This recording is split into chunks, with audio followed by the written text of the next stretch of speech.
the legend's here. So we're going to bring the legend in. This is brought to you too, by the way, Klotz. Hey, brought to you by BetUS, as always, the weekly segment here with one of the biggest legends in Detroit Lions covering the team history. The legend that, it is called Detroit Lions on SI. Go look it up. Go read the articles. Watch the videos. Check this man out. Detroit Sports Podcast on Twitter. The Doc, John Maakaron. Come on now. I love that. That's the way we do an intro. So what happened to Jeff? I hear maybe he's under the weather, or is that really a cover that potentially the lady friend said, hey, all this 8 to 10 sports talk, we got to kind of cut that off? Because I don't know any girlfriend that lets their guy talk sports Monday through Friday, 8 to 10. That's the time that they need attention. So maybe Jeff has been called away for other kind of duties. You never know, Jeff. Hey, Doc, I'm not going to confirm nor deny any of those accusations. Not over here. Not my accusations. You missed up accusations and accusations. Yeah, that's on me, but I'm not saying anything. Let me ask you this. Jeff's a nice guy, but he's not here. You know, we got to talk shit about him. Is he the type of guy that if his lady friend said, hey, you can't do the show today, he'd take it off? I don't think. I will say this, and Jeff, I'll say this, Doc.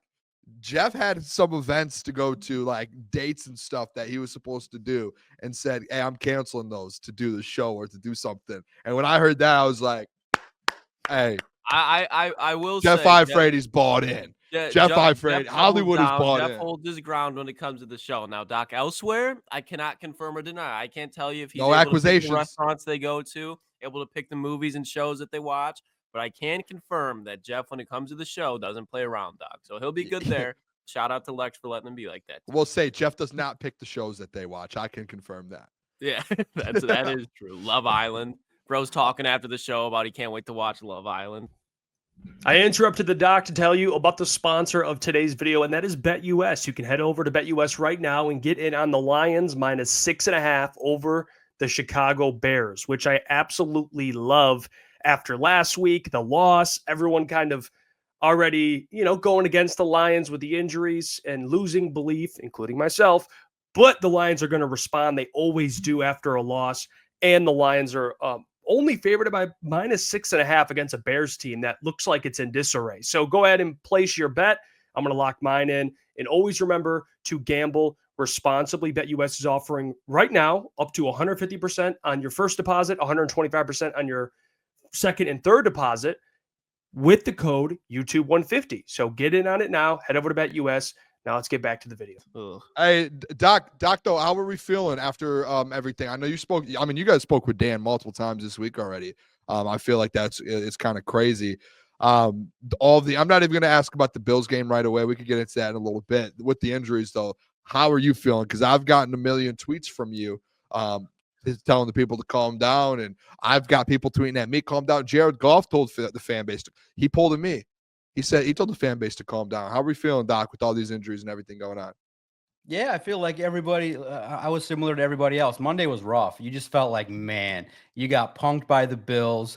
And then the news, I think that was tough was everyone was still trying to process the injuries to the 3 defensive players. And then the news broke about David Montgomery. You're just sitting there going, no, the injury bug hit the offense.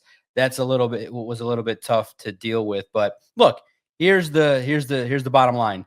The Detroit Lions are injury plagued, over 20 guys on the injured reserve list, and it's just a bigger challenge.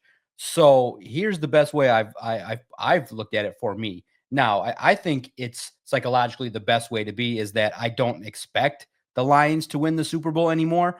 I hope that they do. And I think that people that are ride or die and putting all their eggs right now still in the basket of the Lions winning the Super Bowl, if it doesn't happen, look, man, that's a big, steep hill to climb that they got to kind of overcome with what's happened on defense. I mean, if it does happen, I think they will have, really gone on a run for the ages. And you could argue one of the best football teams ever assembled that could have 20 guys on IR and still go out there and win the Super Bowl. I think it'd be exhilarating. But I think that those that are maybe holding out and living in denial a little bit, thinking that the Detroit Lions can just win every game despite the fact that they've lost key talent. The blessing is there's hope that there's an opportunity that some guys will come back healthy. But here's the part that's more damaging, and it's more a little bit worrisome. Each and every game, you're losing 2 to 3 contributors. Something's going on. It's, some people are starting with bad luck. I've looked at it and kind of said, well, maybe there's some training issues that could be potentially upgraded or handled differently. But at the same time, right now, I think the best thing that everybody can do is just hopefully this week, the Lions go out on the road and kick the Bears' ass, get this funky taste out of everyone's mouth, and hopefully move forward. But yeah, it's tough right now to really believe that the Lions are Super Bowl caliber with all the injuries. And like the tweet that I put out, I think summarized my feelings in totality. I think we can all sit here and know that the Detroit Lions, if they were healthy, they would have had a dominant run through the postseason. They could have really went 19-1. It was there, right for the taking with Aiden Hutchinson, that defense. Brad Holmes, I think we can all sit back and say he built a Super Bowl caliber team. Not only a Super Bowl caliber team, I think they would have gone on and gone 19-1. They would have dominated any AFC team in the Super Bowl like the Dallas Cowboys did. It would have been a dominant run. Now it's going to be scratching and clawing and holding on defensively. You got to hope that whatever they try and pull together defensively will help this football team.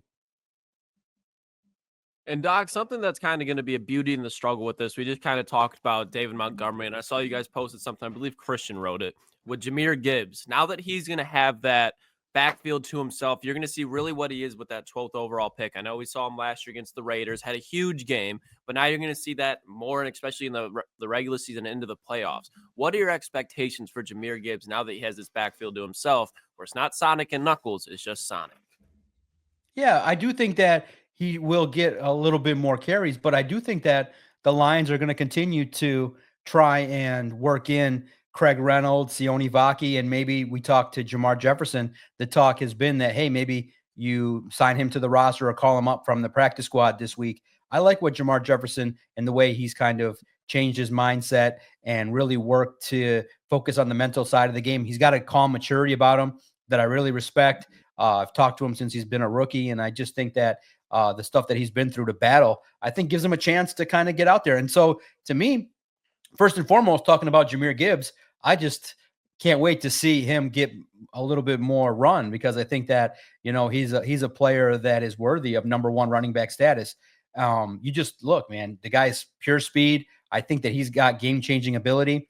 And if there's anybody that can shoulder the load, it's Jahmyr Gibbs. I'm looking forward to it. Hopefully, the first game with the elements, we'll see how that shakes out. But I do think that the first thing that everybody's got to pay attention to now is hopefully the offensive line rebounds from a performance that really wasn't up to their standard against the Bills. But I think that in life in the NFL moves fast, and Jahmyr Gibbs, the Detroit Lions were able to, really find a gem in a player that I think can dominate games. And so hopefully out of the backfield, he can be used in screen games and can definitely be a running back that can, consistently break runs and up the yards per run than what they had against the Bills. But I think everyone should be excited. Jahmyr Gibbs is a Ferrari, and now you can take it out of the garage and not just take it around the block.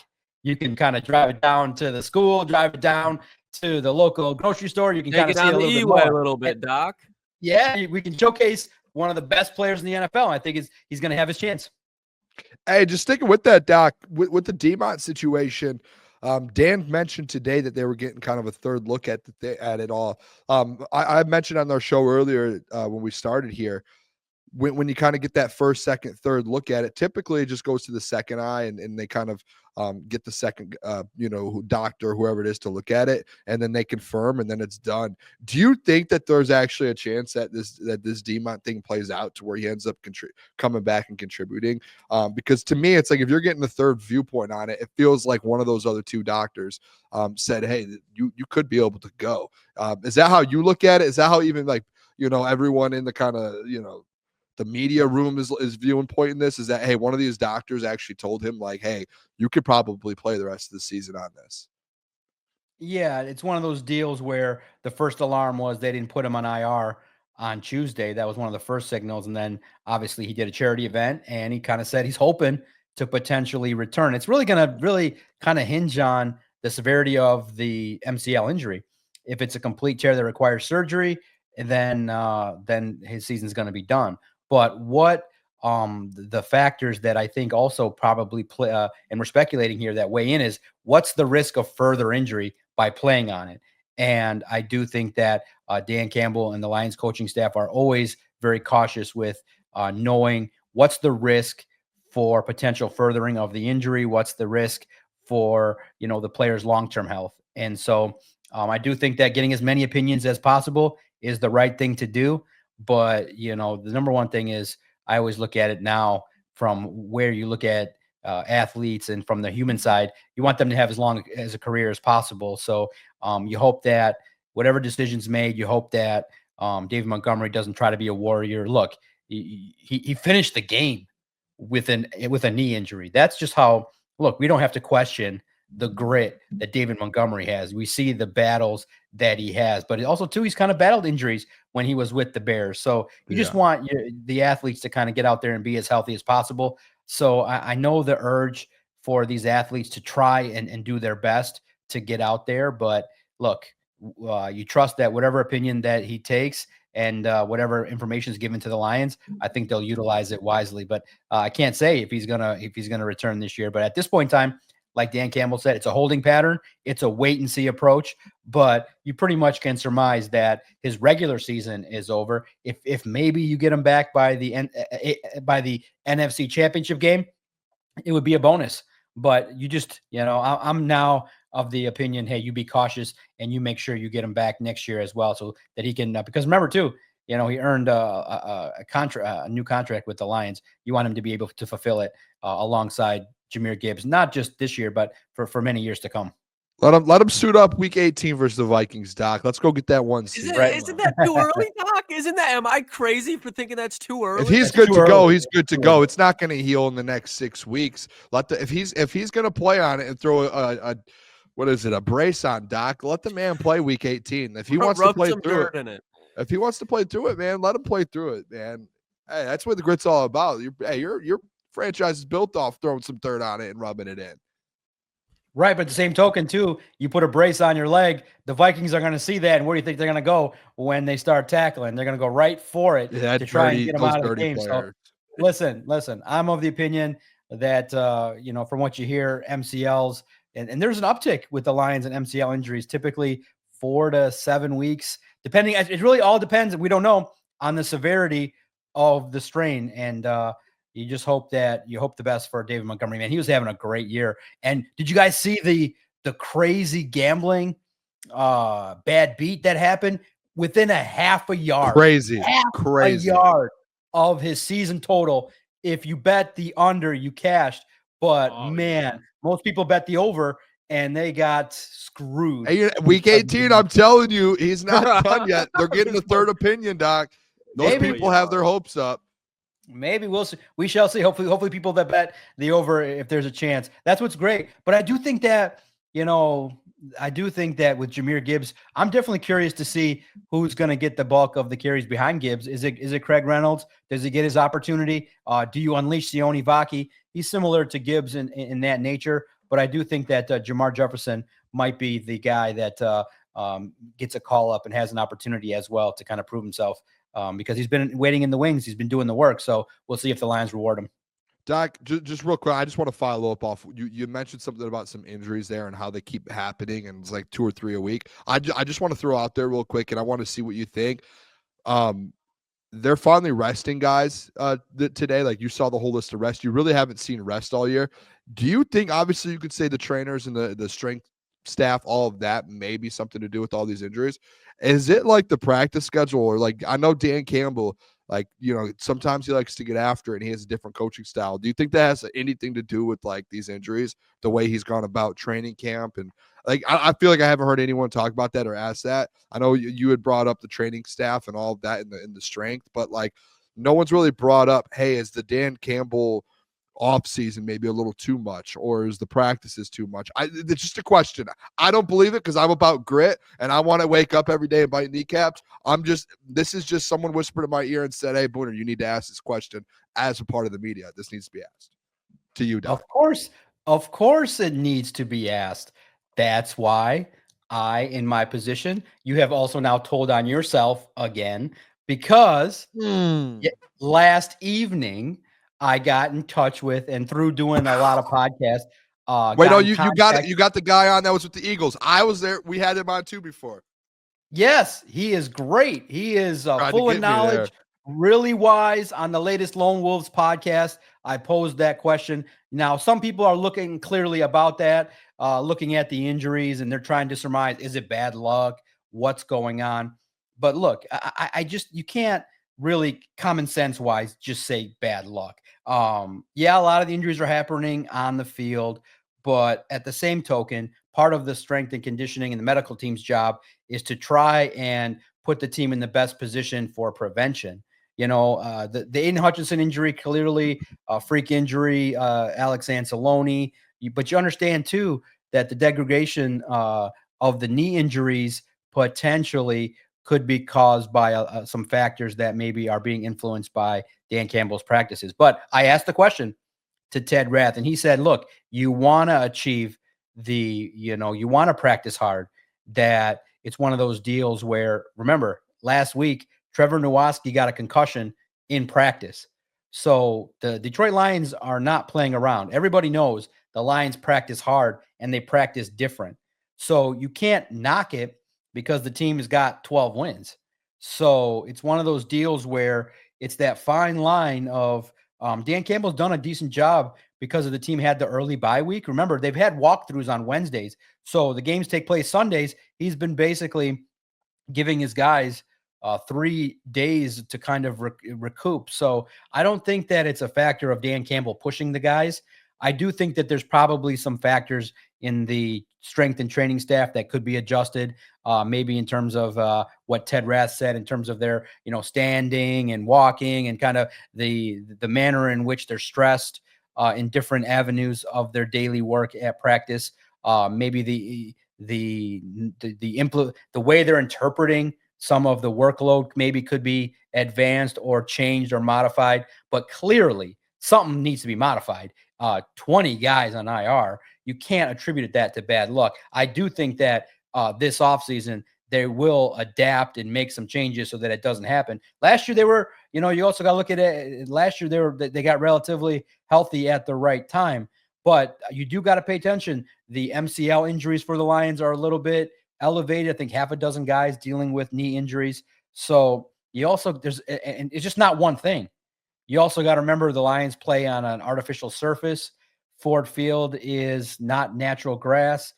They've done the best they can do to bring in the best artificial surface possible. They made the change, I think, a year ago, but it's just one of those deals where, look, football is a grueling sport, and the athletes are training nonstop, and it's just one of those deals where tough physical practices combined with working out and everything is just contributing to the Detroit Lions having some injury woes. And it's just tough because it's on one side of the ball that was really starting to play at a higher level. And now Aaron Glenn's got to really work his magic to try and integrate new guys to try and make this work. But to me, this football team's got to be led by their offense, and you got to hope the defense can hold on. But Doc, check it out. Check out the Lone Wolves podcast, because Ted Rath really goes into detail about the way sports science. He does a great job. Check it out at Detroit Podcast. I spent about 35 minutes with him and asked all the questions that Booner just asked. And he basically, to summarize it, it's something that will be looked at probably because remember that you want to be ahead of the game, not behind the curve. And this year, something's up that doesn't lead. It's concerning for the health of the athletes that 21 and maybe now 22 guys on IR. It's just really a staggering number. Yeah, definitely need to check that out, Doc. That was said sports science. It reminded me of that show that they used to have on like Sports Center and stuff. That was a goated show. But I want to stick with the injuries, Doc, just because we're on it. We're going to get more into the matchups later down the road in a little bit.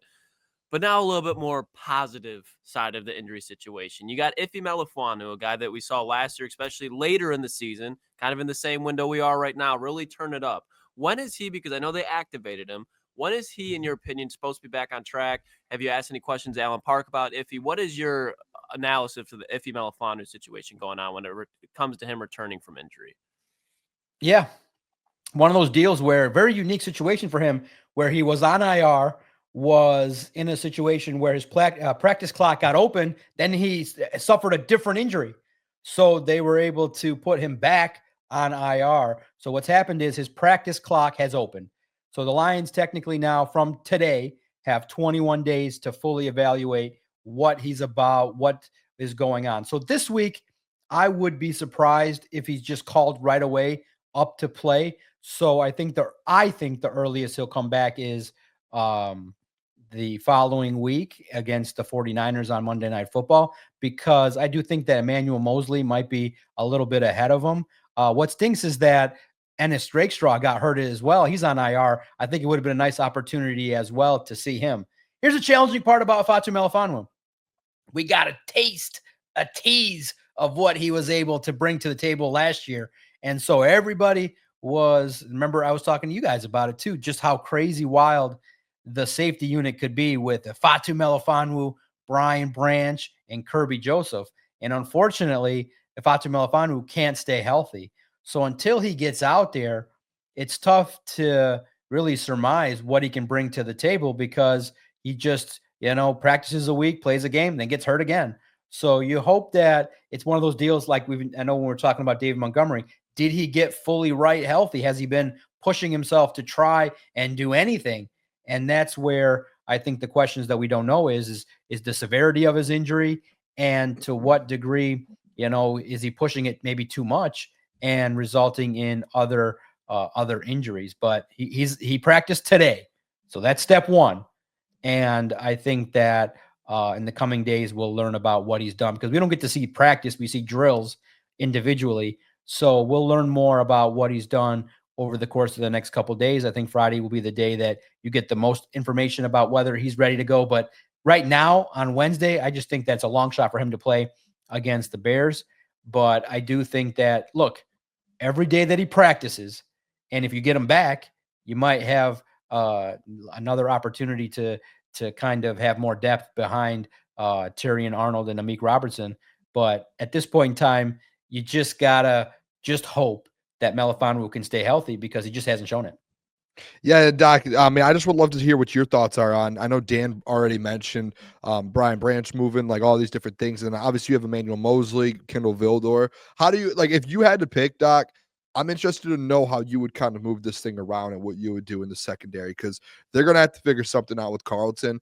And obviously Terrion's going to have to become like the dude on this defense in the secondary, or in the corner room at least. How would you move this around if he's healthy, if Emmanuel Moseley's able to go? Maybe, eventually get Rakestraw back. What would your vision look like? And what do you think they end up doing here as well? Yeah, well, this week, I don't like the matchup where you put Amik Robertson on the outside. Keenan Allen, DJ Moore, I think, would take advantage of that situation. So first and foremost, you hope that maybe Emmanuel Moseley can come back and make his debut. Clearly, Terrion Arnold's number one. I like the idea potentially of Brian Branch in the slot a little bit more. You still have the other Joseph as well that can play safety. But at the same token, that's what Dan Campbell is tasked with, is to kind of decide. And he said that he's been having meetings constantly with Aaron Glenn to kind of see, mix and match, and see who's out there. But man, is it one of those deals where they put their trust in Vildor again against the Bears? That's the tough part, is that you don't want to see that. That's why the injury to Khalil Dorsey was tough, is that he was a contributor too. That's why the injury to Ennis Rakestraw is tough. But, maybe in certain situations you try Amik Robertson on the outside, but I like Brian Branch playing a little bit more in the slot, and you mitigate a little bit of what teams can do. But that's going to be the biggest question, is opposite of Terrion Arnold, who's going to step up. I like Moseley. If he can stay healthy, if the opportunities that he's had to sit the last couple of weeks, if he can get healthy, get right, then man, I think that you got a nice opportunity on the outside with the veteran. But same token, same deal, is that you hope that, he can stay healthy too. But, maybe next week, it's tough, man, against the 49ers. Would you debut Ifeatu Melifonwu at corner on the opposite side? that'll be interesting to see kind of how it all shakes out in the secondary. But man, that injury to Carlton Davis, it really is tough. We got to have that conversation now, guys. Brad Holmes is taking risks on a lot of guys that are injured. And a lot of the guys have been further injured. Marcus Davenport, injury plagued, gets injured this year. Carlton Davis missed an average of 4 games the last couple years. Again, now missing 4 games. So it's one of those deals where you can kind of sense that the team took gambles, calculated risks to kind of keep the cap manageable so they could pay all these guys. And they took risks on guys that were injured so that they can kind of pay them a little bit less. And look what happened. It's just so unfortunate that the guys that they took risks on, Emmanuel Mosley, hurt multiple times. Ifeatu Melifonwu, hurt multiple times. So you just, Brad Holmes is getting, coming up snake eyes on all the guys that he's taking risks on in terms of injuries. So you hope now maybe you get lucky on the back end of the season and some of these guys come through because you're going to need them. So we'll see as the week progresses what the potential rotation could look like, because it's a big deal. Keenan Allen, DJ Moore, what they're going to do now, Cole Kmet, I want to see more of Caleb Williams on the sideline just looking all befuddled. And I think if the Lions were healthy defensively, I think they would have maybe put the knockout blow to his season and maybe put him to the bench. But now let's see if Caleb Williams tests the Lions secondary in the elements here this week. Make the Bears bring out Badgett. I love it, Doc. And when you look at the last 3 games of this season, yes, you're playing 2 divisional rivals, so it's big stakes on the line there. But when you look at outside of that, winning the NFC North basically gives you the number 1 seed in the NFC, and you can get a first-round bye. With all these injuries, that would be huge. When you look at the injury situation that are going on, when you look at the matchups that they have against the Bears at San Francisco, then hosting the Minnesota Vikings in Ford Field Week 18, what do you think the Detroit Lions record is going to be through these last 3 games? Yeah, it's a great question. I like clearly the matchup against the Bears. I think they win that. So now you're got your 13th win, 13-2. The 49ers game is going to be intriguing because you know it's going to be the revenge factor. They're decimated. They're dealing with internal drama. A player quit on them. So you recognize that, man, that there's a lot of issues that they're dealing with. So I do think that is going to be one of the best games for Dan Campbell that week. He's going to be like, look, this is where our season took, this is where we had our worst loss. So you're going to go out there and you're probably going to dominate on Monday Night Football. So I'm not really concerned at that point. So you're 14-2. Now the problem comes in. You play a Vikings team. You got to hope that the Vikings take a dip here these next couple of games. They're not getting help in any capacity from anyone else. Literally, the Lions are 12-2 and have 2 teams in the NFC with the same record. It's unheard of. It's crazy that they haven't already capped off the division and already sitting locked in with the 1 seed when you win 11 straight games and you still are battling for the number 1 seed. That's crazy. I don't know if it's the curse coming back or something crazy's going on, but unbelievable that the Lions got a scratch and claw. Here's the deal. You got to beat the Vikings. And part of me hopes that it's for the division so that it brings the most value and the Lions will be the most focused and down to do what they need to do. That's going to be the toughest game because the Vikings are starting to roll a little bit. Crazy, right? Justin Jefferson goes 8 games without a touchdown. Guess who had him on his fantasy team? This guy right here. And I was like, what world does Justin Jefferson go 8 games without a touchdown? In what world? Well, they're still winning. It's crazy. And they're still winning. And that's the crazy part with Sam Darnold. So that's the game that I'm going to circle on the calendar. You got to do what you got to do, and you got to bring it. And if it's for the division, I think the Lions will have the best opportunity to win that game. But man, Justin Jefferson could have a 200-yard performance on that secondary, and it could be a tough day. And Edison's kind of picking up the slack too. It really, guys, I think you clearly see over the next 2 weeks, you got to figure out a way in your blitz packages with the new revamped defensive line. You got to figure out a way to get more pressure because even Sam Darnold could pick you apart if you brought the pressure that you did against the Bills. It just wasn't good enough. Wasn't that, Doc? Isn't that like, I brought this up yesterday, I think it was, or Monday. That was what kind of happened last year a little bit with AG, was where it was like, hey, we have to find a way to get some pressure. Is it like a similar thing you feel like now? Like we're obviously not deja vu, but like a little bit where it's like, hey, there was a point last year. I think it might have been the Ravens week. I can't remember the exact week it was, but it was like, hey, AG, I think, said in a press conference at one point, was like, yeah, we have to find different ways to get to the quarterback because what we're doing. And then they started giving up all these yards. And then you hear the same thing with Dan this week say, hey, we'll give up 700 yards, but we just want to win. Is that kind of what you would think is going to happen with this defense? Or just like, hey, we'll give up anything as long as we win the game. And like, we just have to find different ways just to get to the quarterback, especially in the playoffs. Like, did that Josh Allen performance not worry you if they do get to the Super Bowl, Doc? Because me, I'm the calm down guy. I've been saying all week, Doc, that against elite quarterbacks, not just with the injuries, but even before the injuries, this Detroit Lions defense struggles versus quarterbacks like Josh Allen or Mahomes or Lamar. Well, first and foremost, the whole league is struggling against Josh Allen. He's the MVP. Yeah. So him or Lamar, it's one of those two. They're the MVP. So we'll talk about Josh Allen in a whole separate category because seeing him firsthand, my goodness, what a performance by Josh Allen. But look, AG adapted. He blitzed more. That's how he found ways to get pressure. Because that was the biggest question. Remember, coming into the season was who opposite of Aiden was supposed to be that guy. Well, first and foremost, it was supposed to be Marcus Davenport. He goes down with injury. Maybe James Houston was going to have an opportunity. He shit his pants when the spotlight was the highest for him. He gets let go. They move on from him. Then you have a little bit of a run there with Aleem McNeil, and now he goes out, and you lose a little bit of your run defense. So you looked at it and you brought in Zadarius Smith, but again, in a situation in which you have a mobile quarterback, he was kind of held in check for the most part because the Bills' offensive scheme they came in elite at the highest level and they played well. They figured out an avenue to get the football out faster and found an avenue to run the football and basically win in the trenches. So they bullied the Detroit Lions. So yeah, they got to find ways. I think they'll blitz more. Now you hope that AG, you say, okay, what are they going to do? You hope that Miles Adams, well, first and foremost, let's acknowledge that whole defensive line is decimated. You basically got DJ Reader and you got Levi Onwuzurike, and that's basically it. Josh Paschal.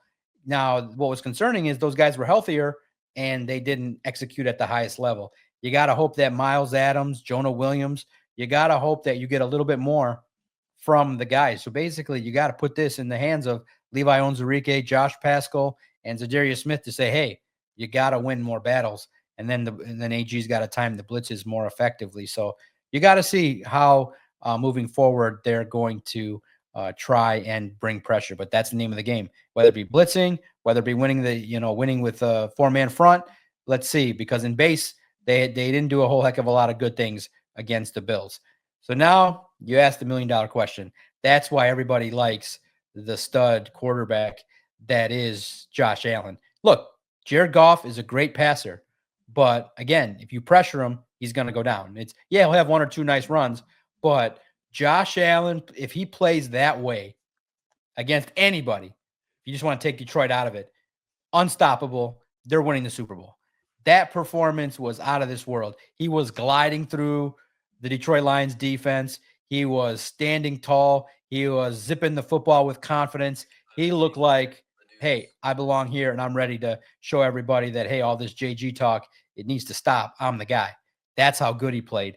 And look, that's kind of where quarterbacks are heading towards the next 3-4 years, is that you got to be athletic.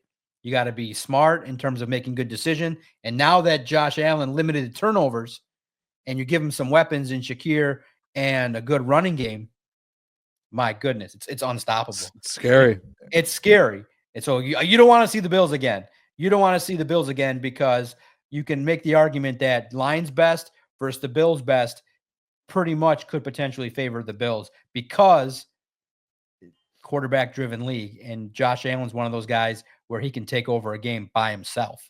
That's what we kind of all wanted here in Detroit, is that, hey, come help. Look, remember too, guys, the Bills were down a couple safeties and a defensive back too. So they were able to dominate and do what they got to do just based on the athleticism. And for a fun fact, it was crazy. I got to walk in the locker room for the Buffalo Bills. I was looking for Keon Coleman. Just wanted to meet him for the first time. But it was just basically me. It was me, Josh Allen, I think maybe Dalton Kincaid, one other Bills player, and another Detroit reporter. So everybody cleared out. Typically, the road team clears out the locker pretty fast as they get on the bus to travel to get out of town.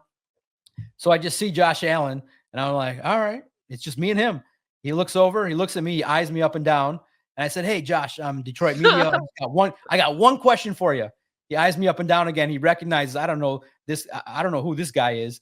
I think he triple checked that I had a credential.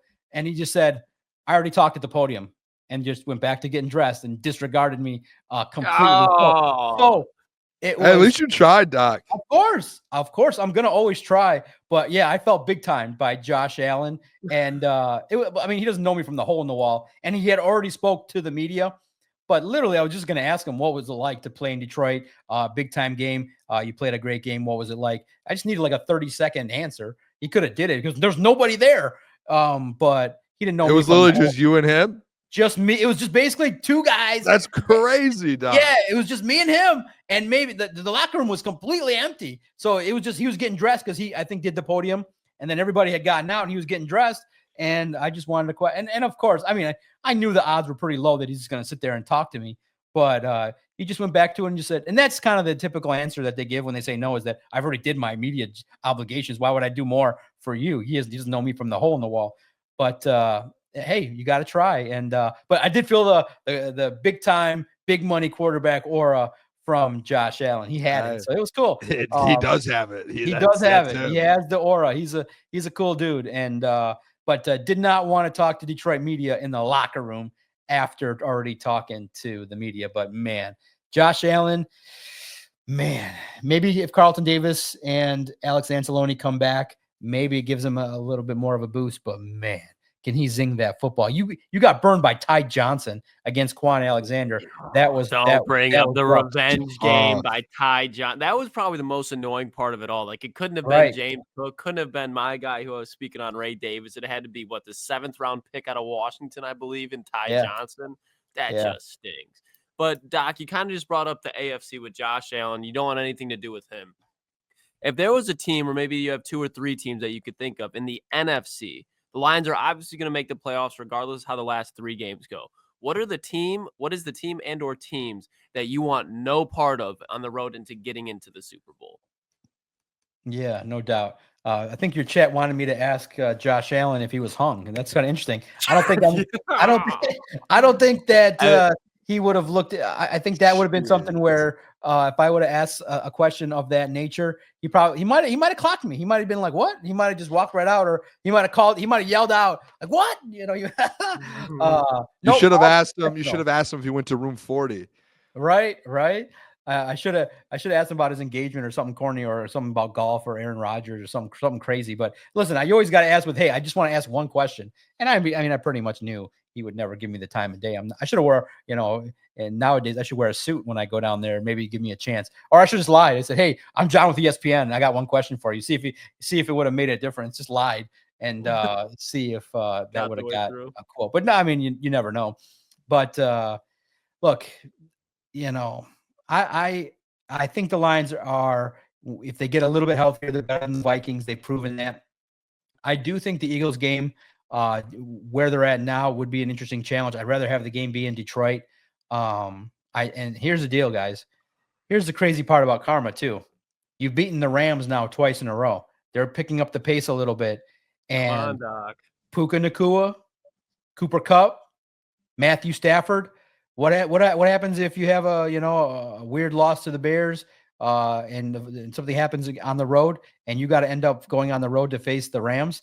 That would be crazy. I don't want to see the Rams. Look, I think that just remember the playoffs last year. You were pretty much better than Tampa Bay and the Rams, and those were dogfights. Imagine you're down 3-4 key guys and you got to face it's crazy that Baker Mayfield has been putting up numbers without 2 of his best receivers, but he's having a great season. I don't want to see the Eagles or the Rams at this point in time because of the fact that I think that their offenses are starting to flourish a little bit. And for some reason, the drama in Philadelphia made Jalen Hurts want to prove it more and give the football to A.J. Brown and Devonta Smith. So it's one of those deals where, yeah, that's what's more concerning is that the Lions could have breezed through the postseason. Now every game is going to be a dogfight. It's going to be a heart attack every single week in the postseason.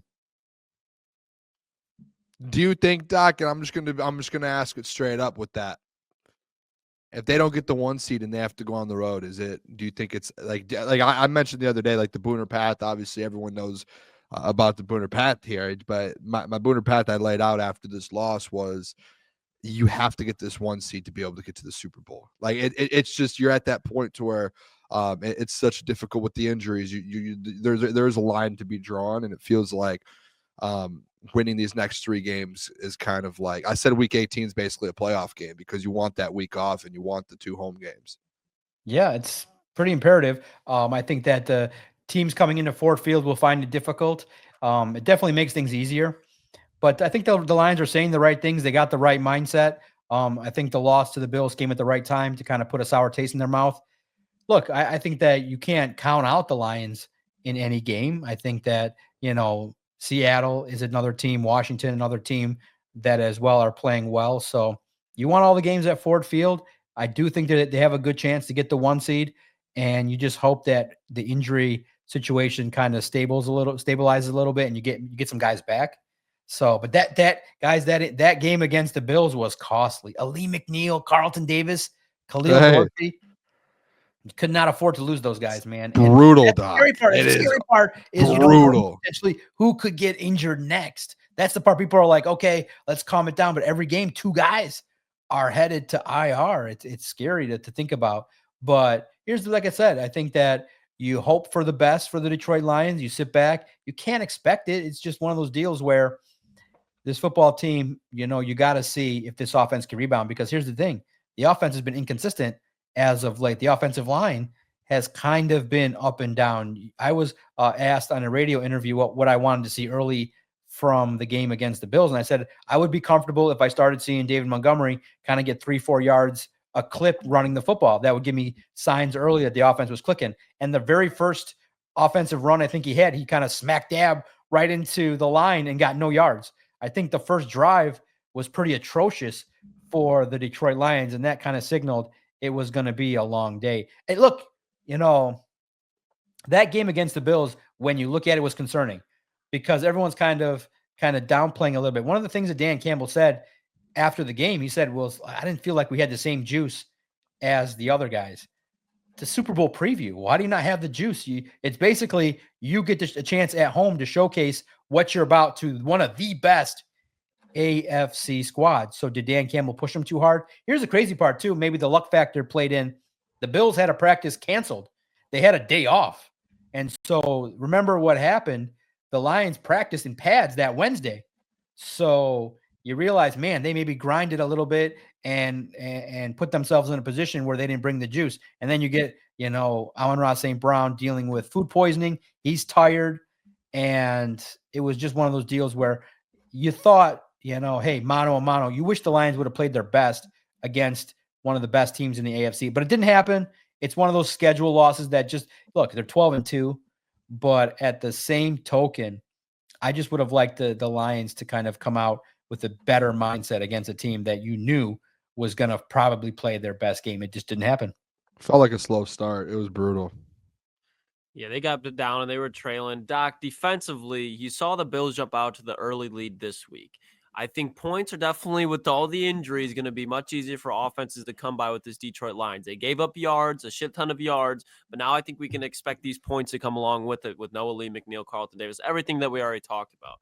What do you think the strategy as far as bend, don't break, allow a lot of yards to the air, allow a lot of yards to the run? What do you think Aaron Glenn's strategy should be to be able to patch this up together so enough so the offense can continue to win games for him?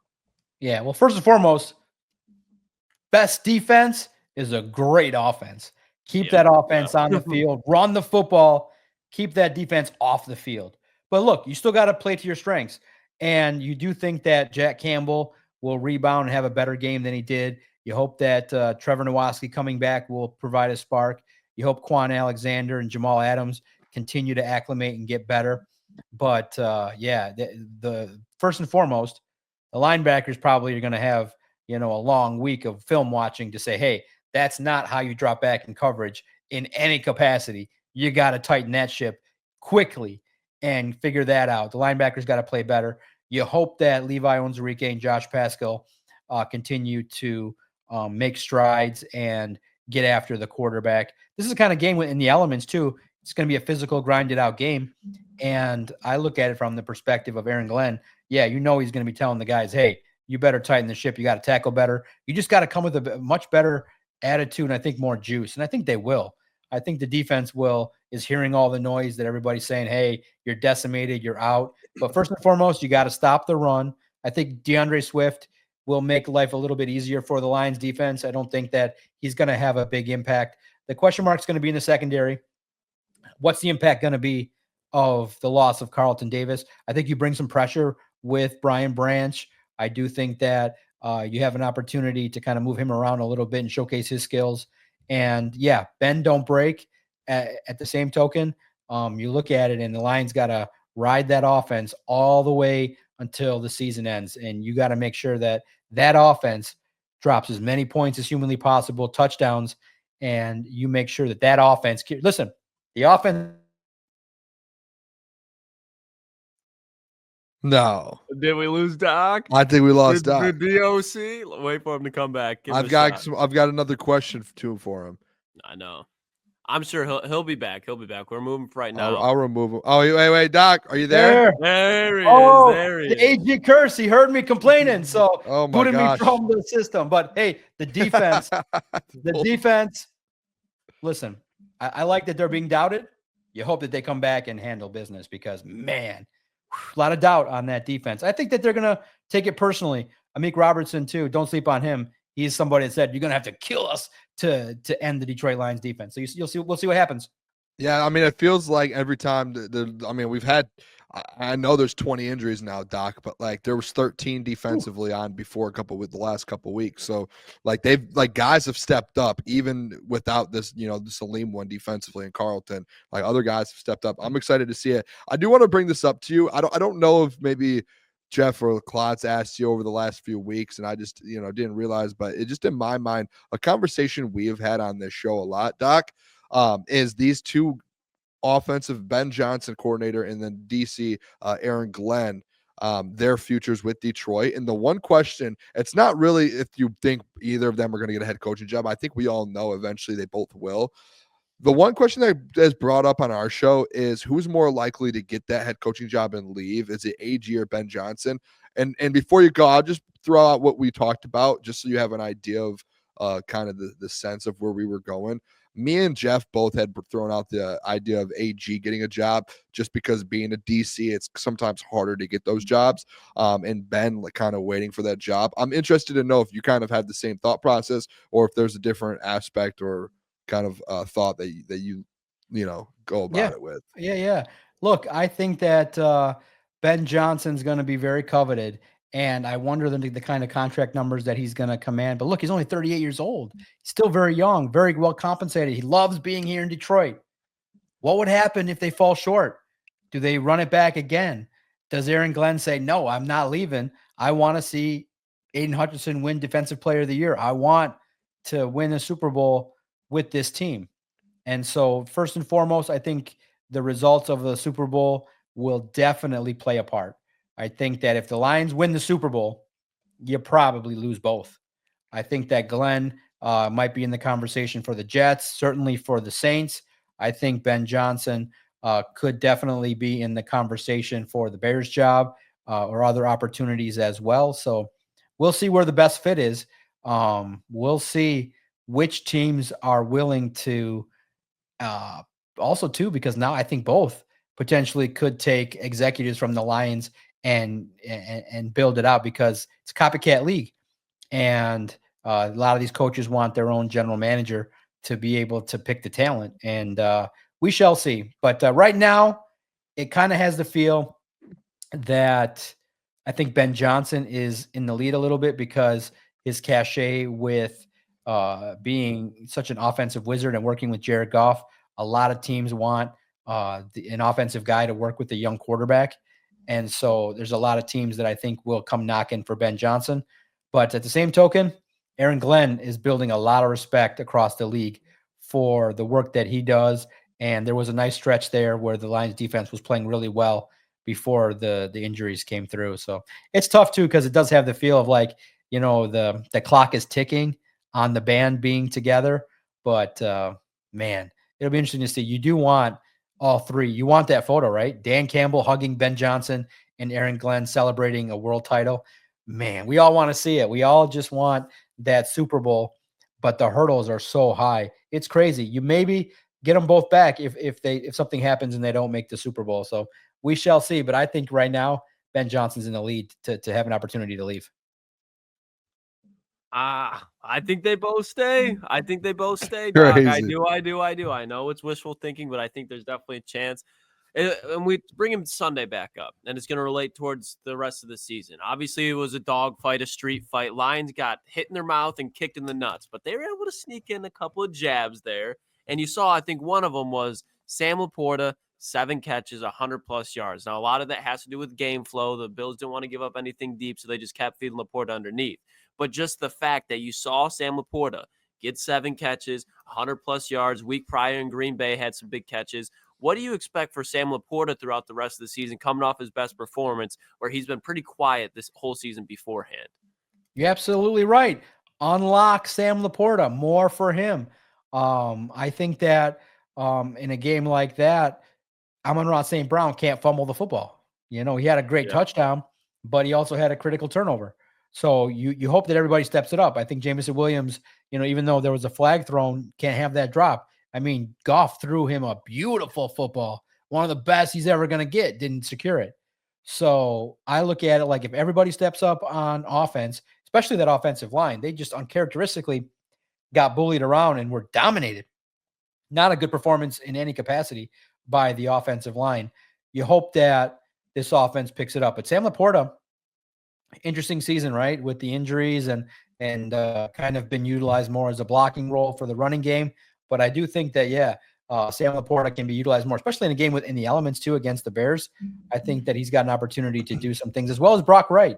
I think the Rock can be pushed around a little bit more to a lot of guys. I like what they've been doing with Tim Patrick as well. I like to see him get some more targets as well, to get some opportunities, to get some numbers and things like that. So a lot of room, a lot of mouths to feed, and it's a good problem to have for this offense. And I do think that when the Lions have a setback, look, a lot of the yards and the touchdowns, look, the critical question is, again, I wanted to see what the defense could do, because if you look at it, the Lions were building a little bit of momentum, down 10, 12 minutes left.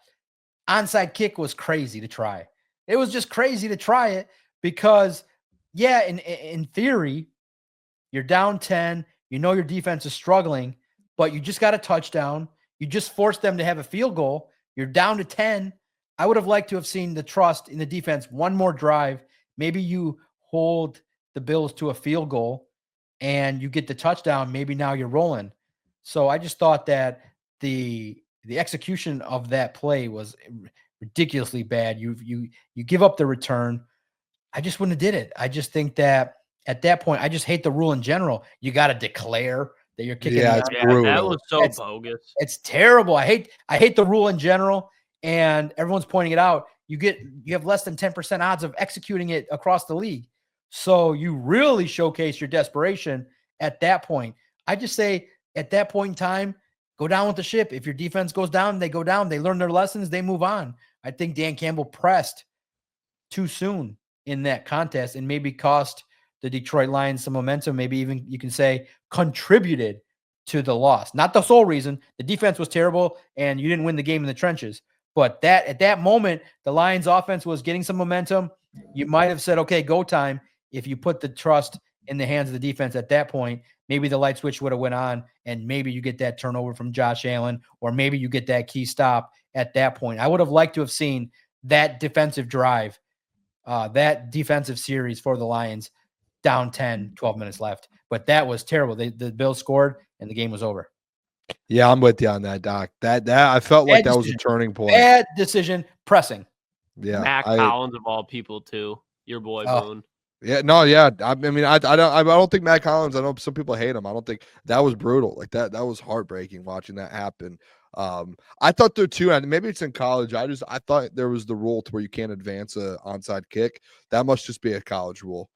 Yeah, it is. So we just don't see onside kicks enough anymore in the NFL to even know the rules. So I was like sitting there, I'm like, he can't advance it. We're good, and he's just getting tackled at the 5. Doc, want to ask some listener questions here. Some people in the chat asked a couple questions. First one, I guess I'll throw this up there. PS1 Dungeon just said, I don't know what this means. Doc, do you believe in destiny? I'm guessing that just means to go win a Super Bowl. All right. Are the Lions a team of destiny? It's looking like the other way. It's looking like the football gods the football gods woke up and said, what the fuck? The Lions are winning. No. End it right now. That can't happen. It's like some reverse curse where all the guys are getting hurt and they have 2 other teams with the same record. Man, real fast to people that talk about analytics. Look, you guys, you can finagle all the numbers all you want. You lost the game and you gave up a return. So tell me how that looks like a great call. You know, the odds of you getting it are terrible. And I think that the Lions might have had a nice chance defensively to force at least a field goal. Let's just, we don't know. Look what you did. You pushed a little bit more than you needed to at that point in the game based on momentum. But sure, you can go to all the stats you want and make all the phony baloney numbers make sense to you. But you were down 10, and within a play later, you're down 17. Hey, let's see. Maybe your defense would have done something. Hey, maybe they would have made a play. Maybe you would have sparked some momentum on defense for the rest of the year. I want to see it. Trust the defense. Let's see what happens. Or you just you held them to a field goal at one point. I'm pretty sure they've kicked the field goal in the game. So maybe it's, you get a field goal. And for Kryptonic, I'm not a moron. I get the numbers, but congratulations. Yeah. Lions lost and they kicked an onside kick and gave up a touchdown, but congratulations. The numbers bear out that was a good call. Congratulations with that. You still end up losing. I would end up I want to go down with the ship with the defense trying to make plays again in the 4th quarter, but that's just me. By the way, Doc, are these people trying to tell you analytics tell you to onside kick it? Is that what's happening, or I'm confused? Listen, the numbers people make arguments for everything that Dan Campbell does is correct, but Dan Campbell trusts the analytics. But at the same token, I look at it like feel of the game. There's factors that don't play into the numbers. At that point, you just scored a touchdown. You're down by 10. Maybe take a shot with your defense. Maybe at that spot. But then why didn't you go it? If you did it at 12 minutes, second time. Second time. So I would argue this, Doc. I mean, this is just me. I would argue Dan doesn't use analytics. So the people who are saying the analytics tell you to do it, I don't know if that's you or them. I would just say Dan never he just goes for it on 4th down, whatever. Like the analytics wasn't telling him to go for it on the 30-yard line last week or versus the Packers. Like he just did it. It's just Dan makes these decisions, and it's like, whoa. No, it's look. I love the aggression. It's a big part of the reason why they win. It's a great confidence booster. But again, I look at it like the onside kick now in the NFL. It's tough to execute. But are the Lions a team of destiny? Man, I would love to sit here and believe it. But remember, I'm the pessimist. I've lived through the toughest of times. So I have not allowed my psyche to ever believe yet that the Lions could win the Super Bowl. My season cap, the ceiling I had for this football team was get to the Super Bowl and lose. I've been bracing myself to feel what it's like to sit there to watch the team you grew up watching lose a Super Bowl. So I feel like it'll sting, but it'll sting less because I've been kind of telling myself, yeah, they're losing the Super Bowl. Now, with all the injuries, what does it mean? Like, what is the universe saying? Like, did the Lions do something wrong? Well, you know what? Did the godmother raise the prices on the fans, piss off the fantasy football gods? I don't know what happened. I don't know what they did. To get 21 guys on injured reserve, to have right there you had the defensive player of the year on your team, snaps his leg. I don't know. Like I said, I don't believe in curses. I don't believe in the Bobby Lane curse, even though there's a fun bit that next time I'll share with you. I tried to break it, even just to try to believe in it. Someone stole the bit and is taking credit for it, which is classic. It's classic because it's on radio. It's aired on television that someone just copied the same bit. And just because the Lions went on a winning streak, they claim it. That's the funniest thing ever because I'm part of the first time they did it. But I don't believe in curses. I don't believe in jinxes. I just believe in what happened there.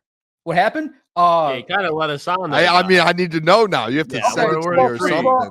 I believe the Lions eventually are going to win a Super Bowl with Brad Holmes. I believe it's coming, but maybe not this year. So here's what happened. In developing relationships, I got a phone call and said, hey, do you want to go down to a church and be part of a television show to exercise the curse of Bobby Lane? I said, what? They said, yeah, they're going to air it on A&E in 2017. I said, you're going to put me on television? Hell yeah, I'll be there. So me and Vito went down to Detroit. We met George Lopez with a bunch of Lions fans. Wait, what? Yes. This could not be real right now. I'm DM you guys the photos. I have a poster George that says, Lopez? end the curse, end the curse, end the curse. We were chanting. We did a 2-hour ceremony to end the curse. That's how much I love the Lions and wanted to make the team better. So George Lopez does this. It airs on A&E. I own the tape. We exercised the curse.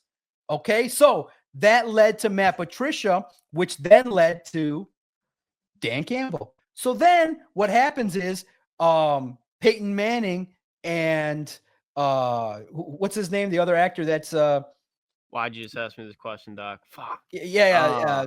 I always want to know Jeff Daniels. Jeff Daniels yep. Went to Ford Field and did a similar ceremony to exercise the curse of Bobby Lane. So they did the same thing on ESPN, but the Lions go on a winning streak and they claim publicly that they broke the curse. Sorry, you stole the bit from George Lopez. You can't claim it because I'm going to sit here and yell. I went on the radio and said, hey, I talked about it. George Lopez talked about it. So technically, now I get it. Stealing. To be fair, Doc, you might not have done it right the first time. Listen, stealing. I'll let you guys see it. I'll give you guys some clips and you can play them. It's funny.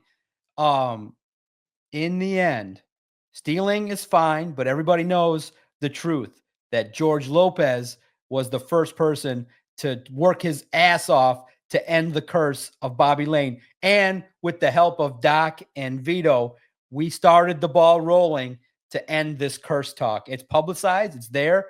Just because other people stole the idea and others are lazy to look at it, you don't get the credit because I'm out there yelling at the top of my lungs. Every time I see it, you didn't do it. You're just stealing a bit.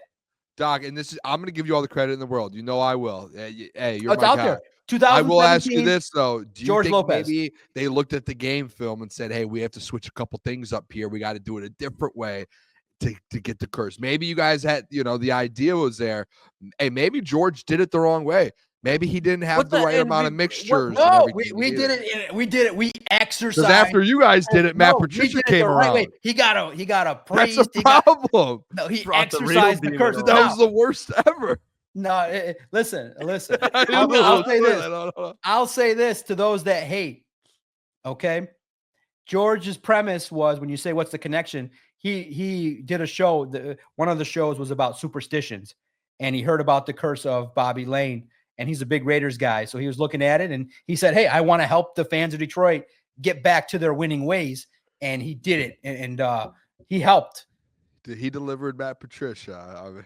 He delivered Matt Patricia, which was part of the reason why without Matt Patricia, you don't get Dan Campbell. Sorry. Right, Jeff Bridges and Peyton Manning just copied an idea and got lucky. But I love it. Like without Jim Caldwell, you don't get Matt Patricia. Without Matt Patricia, you don't get it goes back. Without Matt Millen, you don't have Brad Holmes. Exactly. So in the end, I don't want to take credit for it. Vito and George Lopez broke the curse. Simple as that. You could take credit for it, Doc. I was there too. It was fun. Oh, I loved it. I love it. I love showing my kids. I love showing. Can you send it to us? They put my ass on A&E to try and break the Detroit Lions curse. That was the funniest thing ever. Can you send that to me at some point? Yeah. I know you have to buy it, but I will send clips. I'll try to send different. I'll send the segment that I think I taped. I will send you photos of me doing my due diligence for you people out there. I don't want to take the credit, but I did my work as a season ticket holder, as someone trying to break the curse for you fans. So if I'm you not could letting get a somebody else clip, take the credit. I don't care if it's Peyton Manning. I don't care if he starts taking credit for it. I'm going to start showing up at his office and being like, what do you make of this George Lopez bit 5 years ago? What do you make of it? You're just going to deny it happened? No. I was in the chat. Doc, don't look at the chat. It was going from Doc breaking the curse, going straight to Hoarders the next 30 minutes, and that's probably where it got washed around, going from ESPN to A&E. But that's just crazy. Like that's not George Lopez. When you said that, I was like, wow. Where is it? Yeah, George Lopez, very superstitious. He broke the curse. It was great. He did a whole bit. He was on the radio. I have the radio bit. I actually called into the radio and just had fun with it, just begging him to do anything to help the Lions. It's great. He went on a public station and did his thing, and it was a whole big bit. It was funny as all hell. Crazy. I had fun with it. Listen, Doc, I would love get a clip of a clip of it. You guys should take credit for it. You guys should break the curse too, and just take credit for it. You guys, Booner and Lukas, go out there and break the curse. Jeff or Klotz, actually, I have an idea. We'll talk off air. I'll tell Doc my plan. As soon as you said that, Doc, my mind is always thinking some sort of instantly just thought something. So I love that idea. Doc. Hey, Doc, listen, it's free. Google it. George Lopez, very superstitious. You can see the whole thing. Google it, baby. All right, I'm gonna actually look this up tonight. I'm gonna figure. I want you to send me some clips too. Hey, Doc, can you give us your score prediction for this Bears game though? Want to see kind of what your thoughts. I think we already know kind of the way it's gonna. You might think it's gonna go, but again, you've taught me not to assume. Yeah, I think it's great to relax this week. Man, some good football content too. I like the Aaron Rodgers show so far. The clip is going around of him getting high on ayahuasca or whatever. It's funny as all hell. I think we all should just have some fun with that. Watch the Lions destroy the Chicago Bears. I think it's going to be a tough contest, gritty, but the Lions are going to win probably 28-20. I think that they win by, they'll cover, they'll handle business. And I think that Caleb Williams, one of those deals where, he's a gunslinger. I think he'll give the football over to the Lions, and I think the Lions get back on track. Losing, they don't like losing, and I think everyone's going to play better, take it up a notch, and when your back's against the wall is when you play your best. So the Lions are going to win it. So enjoy it. Everybody have a good weekend and enjoy the game. Lions get back to their winning ways, no doubt about it. Look at that, Steve. Thank you so much. Thursday, May 11th, 2017. Maybe that's when it aired. Come on now. Hey, Doc real quick, but I want to ask him something just before we get out of here. Saturday. A lot of things on the line in college football universe, okay? If the Ohio State, they play against Tennessee, what do you think is going to happen there? But following that, if Ohio State loses, done with Ryan Day? Can we be clear there? Can we be done with Ryan Day as Ohio State fans? I know you're not a Michigan fan, not an Ohio State fan. You're MSU fans. You're a little bit in the middle here. What do you think Ohio State does against Tennessee, and then what should be the following actions with Ryan Day? Yeah, I don't think they lose. I think they win. Clearly, the loss to Michigan should galvanize that football team. I think that they know the deal. It's win the playoffs or bust. But yeah, if he ends up losing, I do think the pressure is hot. But here's the deal: who are you going to replace him with? The guy wins 10 games every year. He wins a lot of games against top 10 opponents. Mike Vrabel. Vrabel's going to the Jets, man. I think that's a nice fit. There have been some. I saw a text message of Mike Vrabel looking at homes in Ohio. Okay, maybe if he wants to do it, but I like Ryan Day staying there for a while. I don't think that they just blow out the organization. But yeah, if it's a bad loss, if they don't look good, if they continue not to be able to adjust and adapt, if they have a bad showing, there is a chance that he could get hot. I know Ohio State fans are not happy losing to Michigan in the way in which they lost, having the flag planted in their own arena. Forget about it. But I do think that Ohio State's going to make some noise. And also pay attention to Notre Dame. I like their side of the draw a little bit. The Fighting Irish. They better. Riley Leonard. Just give me let Oregon go win a natty, and then we'll be fine. Hey, Doc, we appreciate you joining the show, man. We can't wait. I can't wait until next Wednesday. I can't wait either, guys. Thank you guys so much for having me. I enjoy it. Check in on Jeff. Make sure he's allowed to come back to the show. And hey, you guys have been doing great. And look, I know it's a tough time for the Lions, but hey, when you have lower expectations and the Lions over-deliver, I think the exhilaration of cheering for your football team is a little bit better. If you expect it and you're ride or die foxhole kind of guy and they don't, I think the pain's worse. So let's see what happens. Hey, I'm gonna clip the intro that I gave you today too. We're gonna play that every time you jump on going forward. Absolutely. Remember, George Lopez broke the curse. Hey, Doc, I'm watching it right now. Shout out to Lopez. Steve Lehman. Boone, I sent it to you in Slack. He found the clip. He found the clip. Let's go. I'm in it. They put my ass on television, and that's the level of loyalty I have to that football team. So I'm not going to let somebody else take the credit when I was televised acting a fool for the Detroit Lions. Peace, brothers. I just dropped the link in the chat. All right. Appreciate you, Doc. We'll see you next week. Hey, just so you guys know, too, that was brought to you by BetUS. Shout out. Great egg. Very, very fine spot there. Go check out BetUS. That whole video, the interview was brought to you by BetUS. Hey, what's going on there? It's Jeff Iafrate. Appreciate you for finishing the video. You can check out one of the videos here suggested or show support by commenting, liking, and subscribing. And buy your merchandise, officialctsports.com.